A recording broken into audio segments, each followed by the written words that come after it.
The entirety of the story is that we are all onions.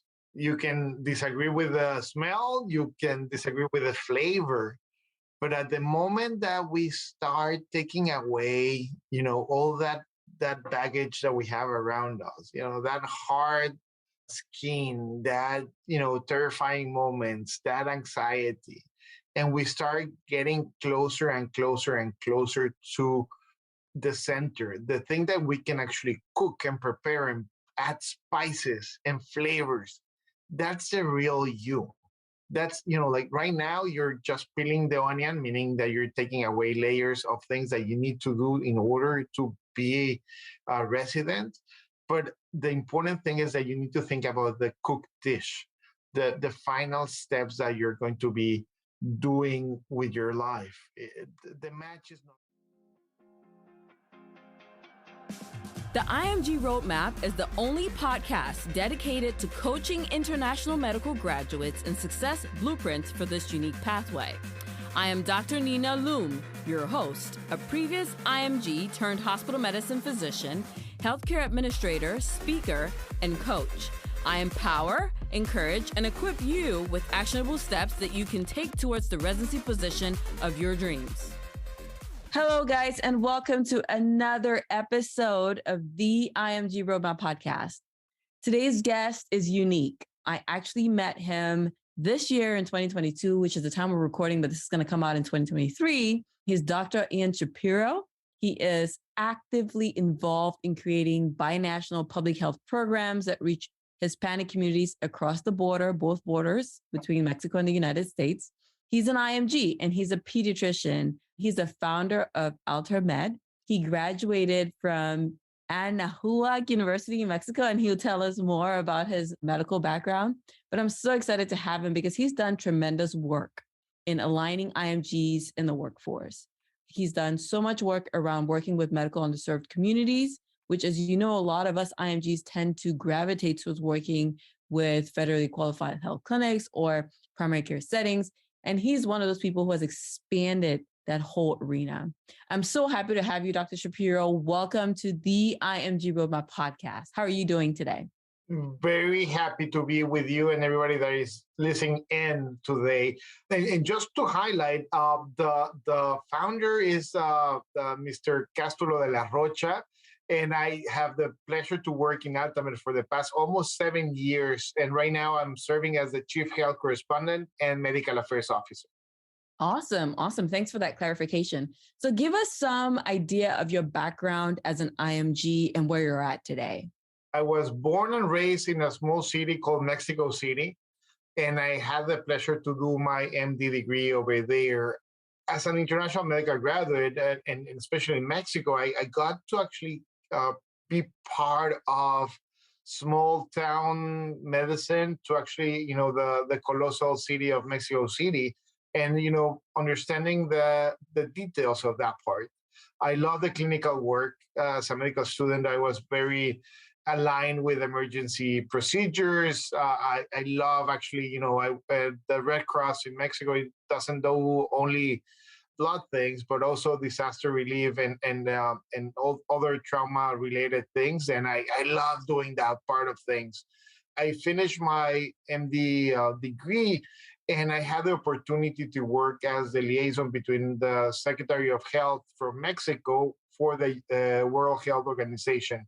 And it was eye-opening to connect, what I was watching and seeing in little pueblitos, little towns in Mexico, and and then one of the most important healthcare systems that we have in Latin America, and also connecting it and comparing it to other countries. And that was eye-opening. Being at Geneva, Switzerland, and understanding the powerful words of public health, making sure that at that time we were talking a lot about tobacco, we were talking about alcohol intake, obesity. There were a lot of highlighted topics that, it got me excited. And that connection as a physician to actually be clinical and also give advice for public health, that connection grew on me. After that, following my, my passion for pediatrics, I had the opportunity to apply. And as many of you are on that roadmap, it was not easy. My exams were okay. My experience was, above normal. But at the moment that you're applying as international medical graduate, automatically I felt that I had an X on my back. At that moment, like there was a lot of feelings, a lot of, and probably, good days, bad days, and, doing the entirety of the paperwork and all that stuff. But I got 3 interviews. From those 3 interviews, I loved 2 places.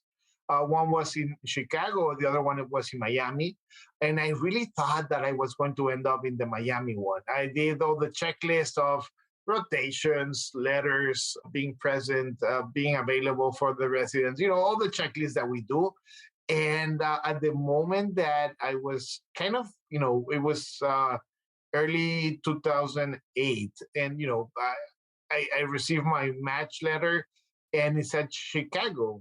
And it was an eye-opening moment where I felt that, well, I will do 1 year and after that I will transfer. And you have a lot of excuses in your brain to justify what happened.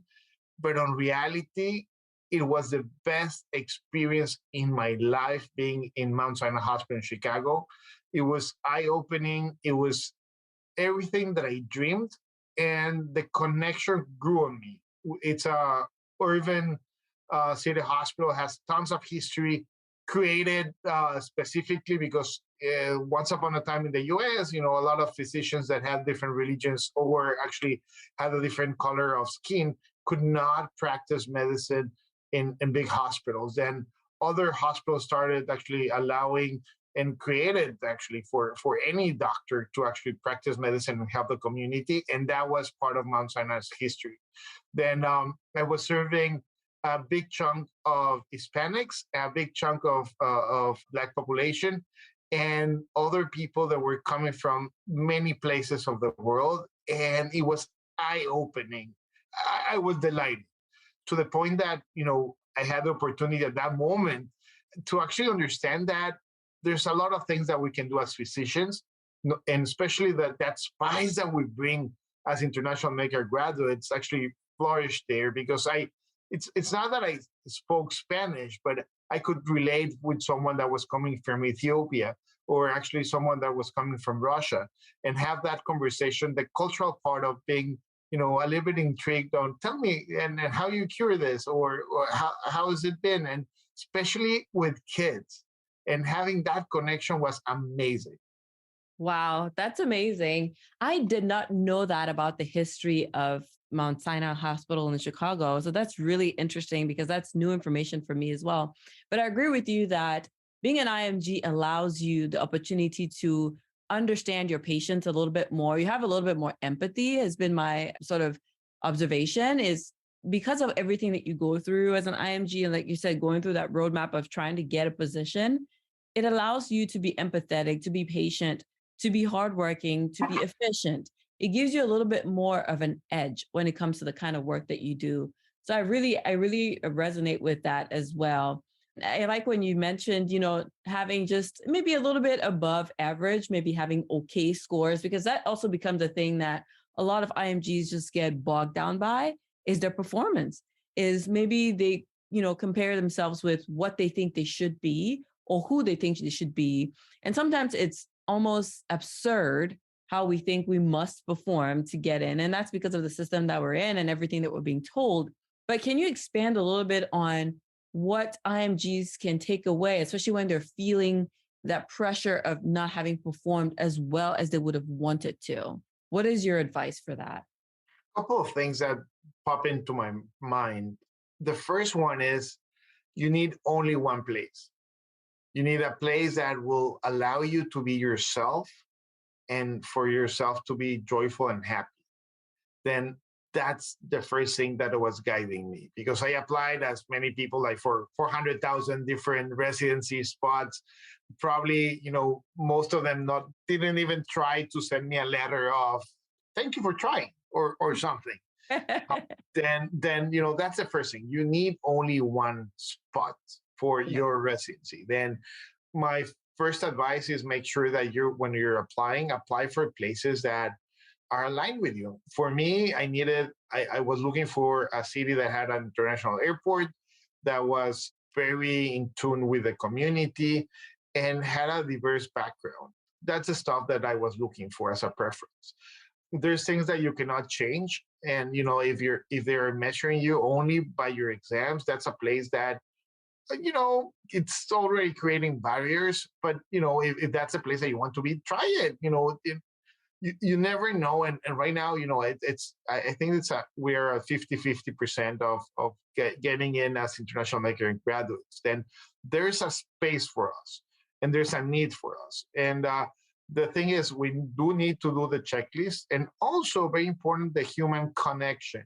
I still remember my interviews at Mount Sinai Hospital, and they asked me to do a non-clinical teaching moment. And I have been doing karate for years, and I ended up doing a kata movements with the program director. Then you never know what's going to be the key to start your position in your place, but make sure that you have an open heart. And the other thing is, hearing this type of podcasts, having conversations, they're very helpful, but very important, create a filter. There's a lot of advice out there that will create more gastritis, headaches, constipation, and other things in your body, and even anxiety that you can actually skip, and make sure that you're taking care of yourself. One of it is a stressful moment. It is a lot of pressure to figure out, because if you don't make it, it's a year where you need to beef up your opportunities. Then make sure that you're taking care of yourself. And family, one thing that it's a secret, don't tell anybody. If you do not match, it's okay. It's really okay. Yeah. You will find more opportunities. There's people that have done it 2 or 3 times, and at the fourth one, actually they make it. Then make sure that you enter this with an open heart. There's so many things that we cannot control from our CV, our life, and stuff like that. But there's things that we can do. Then make sure that you're eating well, taking care of your mind and your soul, making sure that you're doing a little bit of exercise. It actually helps. Then with those 3 things, they will help you sleep a little bit better and be performing.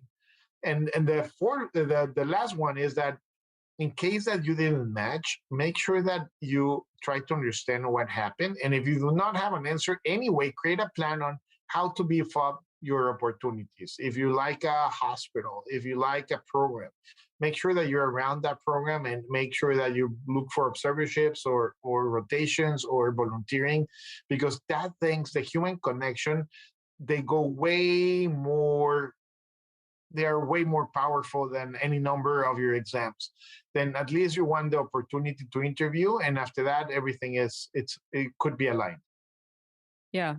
No, I mean, you hit the nail on the head with that, which is there's so much information out there that will give us stress. And as someone that has experienced stress in my body, I know for sure gastritis, I've had that from stress. I've had the runs from stress. You lose weight, you're not eating, you're not taking care of yourself. And it's because we're internalizing a lot of this information that's coming out there. But staying focused on a goal and allowing that to be our primary focus, and maybe leaning into the people that offer us the right information, also really makes a big difference. So I really like that you shared about this. And I wanted to point out, because I remember you spoke at the IMG meetup in New York. And I think what you said really was the one thing that resonated with me throughout that whole entire ceremony, is you talked about peeling back the onion.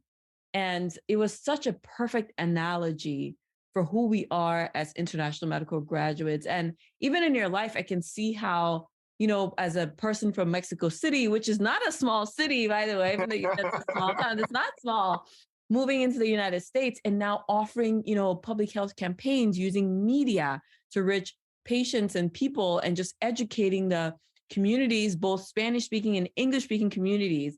In so many ways, that's your onion that has been unraveled. But I want you to share a little bit about the whole concept of peeling back the onions is IMGs. You remember that, I'm sure. I do. And the entirety of the story is that we are all onions.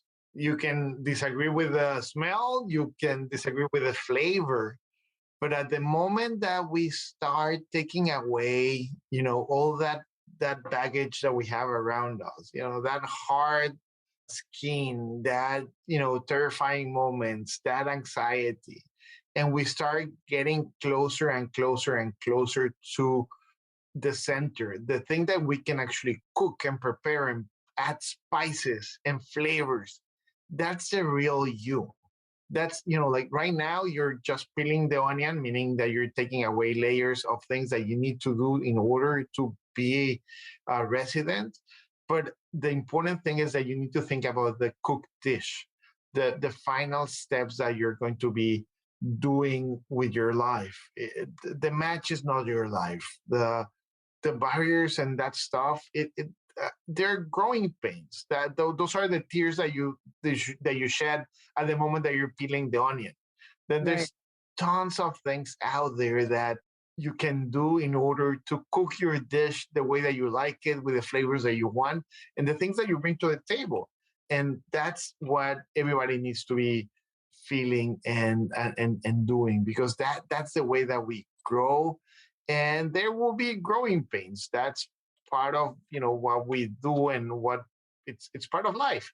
But most importantly, it's what do we do with that onion? Are we just going to leave it dry there? Are we going to cook it? And that's upon us, and we do have control on that. Right, right, absolutely. And I like that you mentioned something about sometimes we have prioritized this match so much so that it defines who we are and it defines our life. And not matching can almost make us feel like the world is literally coming to an end, which is not true, because as we know, life is a continuum. I don't believe that it's necessarily a destination, and it's just part of the process where some people have to do it once or twice or three times. But can you speak to that person that's feeling discouraged about maybe this is not their first time going through this, or they have tried once and failed and just kind of let it go, and now they're maybe reconsidering that? First of all, it's okay to feel the way that you're feeling. It's a blow. It's a blow, and I cannot. It's like when we lose something or someone, that blow is there, it's real. Then you need to acknowledge that you're living it. Saying that, the next step is figuring out what do you want to do. A lot of the times, and I can tell you for sure that at the moment that I have had challenges, and I call it's growing pains. Right. We need to see this as growing pains. And part of the things is that we have two choices. The first choice is just get more anxious, more depressed. And the other one is trying to figure out what's the learning from this, and push it forward. And that's where I try to concentrate myself. I do that moment that it's terrifying, when you do not know what's next, when you have a lot of questions. Family could be depending on you. There's a lot of things out there, but it's extremely important to understand that you have choices. Yeah. And when you have choices, you can choose how you're feeling a little bit more. And after that, you start understanding that there's even more opportunities and there's other things, and you start seeing a ray of light.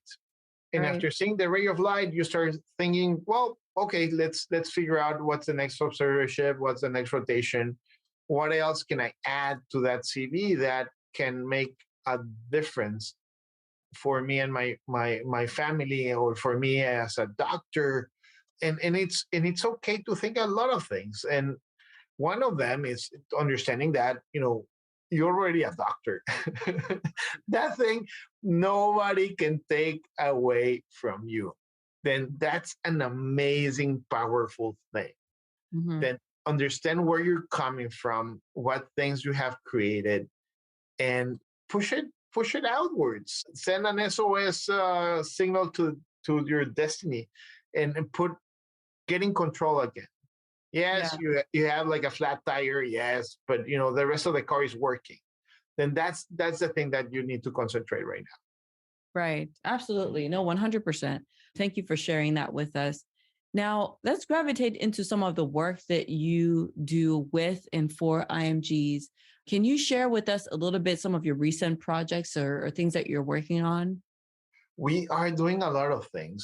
First of all, I'm very involved with the National Hispanic Medical Association and opening the door for conversations of international medical graduates. I can tell you for sure that sadly the U.S. system needs more space and needs more doctors. Then the reality is that we will continue to have a lot of international medical graduates in the US because if not, a lot of systems will collapse. Then, we are about 20 to 25% of physicians in residency. Then, it's an important aspect of what we have. Then that's a reality. Right. Saying that, one of the things that we need to figure out is how to better prepare the system and also the international medical graduates. There's a lot of international medical graduates that end up in rural or urban areas that are not aligned with their culture or other things. And trying to figure out how can we better position those physicians that want to be here in the US and align them with places that they need them, not just a doctor, but imagine that you have a perfect match with someone that it's coming. Well, I will give you my example. I'm coming from Mexico. I'm fluent in a couple of languages. And, it's amazing that I get the opportunity to work in Altamed, where I serve, I speak a lot of Spanish with my patients and I understand the culture. And having that match actually makes a difference. Right. Why? Because, it creates a lot of opportunities with the community. It aligns better with outcomes. When you have something called concordant physicians that they know the language and the culture, you know a little bit more about herbs or cultural beliefs, and that actually helps the patients get a better position on their health, and also the opportunity to grow as a physician. Then that's one of the things that I'm trying hard to make sure that we have the opportunity to do, because that would be my dream, that everybody is actually kind of serving the place that they can actually help better. Is it right now available? No. Can it be available in the future? Could be. The second thing is that there's a lot of like you have the steps, you have ACFMG, you have a lot of things there, and sadly the prices are different. Then trying to figure out how can we, and we need to understand that there's less volume and the cost for the program is higher. Then they need to have a some type of make sure that it's running. Then that's why it's a little bit more expensive. But is that fair? Can we change that? And on the human aspect of it, making sure that we try to communicate a lot Mhm. with international medical graduates from Mexico, from other parts of the world, where having that mentor, having that one-on-one conversation, having just sharing the crazy things that I have done, and getting into it, and highlighting the importance of human touch, because I love when they come with me with problems, but the thing that I love the most is that after trying and having a plan and everything else, it gets to a point that there's good news, Right. there's advancements, there's a new rotation, there's a new letter. Then that's the things that I do love the most. Yeah. No, thanks for sharing that. And in line of speaking with underserved communities and serving underserved communities and being a liaison and a person that patients can actually resonate with, and not even only patients, but just general population, especially if you're doing educational stuff. I know that you do a lot of public health awareness and media. You serve as a media personality for healthcare. And I even saw this post of you in the White House. Tell us about that. Well, everything started in 2009. I was actually at Mount Sinai. It was my first pandemic, and it was tough because I got to see, people that were having doubts about their healthcare and the vaccine and so many other stuff that was around, healthcare. And we had a vaccine, we have antiviral medication that could make a huge difference. But I saw a lot of people just being very, very, very afraid. They were afraid of being deported. They were afraid of coming back to, the community and public health departments and other stuff. Then it was hard, Yeah. and I ended up doing the same message all the time, like make sure that you're getting vaccine. This is the things that we know that and at the end of the day, it was very, very, very, very disappointing. And I found a voice with media because one day one of the reporters that was going to interview me was sick, not from influenza, but it was sick. And I got the opportunity to talk to for 3 minutes for more than 200,000 people.